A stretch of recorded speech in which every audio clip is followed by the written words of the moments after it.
সর্বোচ্চ 300 দিতে পারবো, কারণ আমার ট্যাঙ্কিতে তেল কম আছে।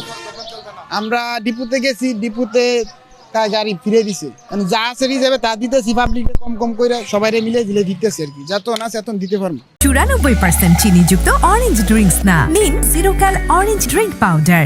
চাহিদাও না, আমরা 300-500 যারে যত দিয়া বুঝ দিয়া কম করে দিতে পারতেছি। যতক্ষণ ট্যাঙ্কিতে আছে রিজার্ভ অতক্ষণ দিমু, সমস্যা নাই। তেল সংকট, সম্ভবত সংকট না, ডিপু থেকে ফেরত দিত না। তেল সংকট আছে দিকে আমাদের গাড়ি তেল দিচ্ছে না, ফেরত দিয়ে দিচ্ছে। আমি 800 টাকার তেল ছিলাম, সর্বোচ্চ নাকি 300 টাকা তেল দিতে পারবে।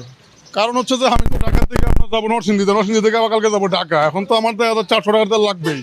এখন 300 টাকার তেলের লিমিট দেওয়ার কারণটা কিছু বুঝতেছি না আমি। কারণই তো না, তো লিমিট ধরে তো আগে কখনো তেল দেয় নাই। কারণ আগে তো দেখা যাচ্ছে যে যা চাইতাম তাই দিত।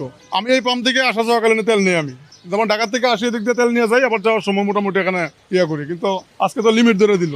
2 দিন ধরে গাড়ি ওখানে সিরিয়ালে আছে, যেটুকু আসিল ওইটুকু আমরা দিয়ে দিছি, ডিজেল শেষ।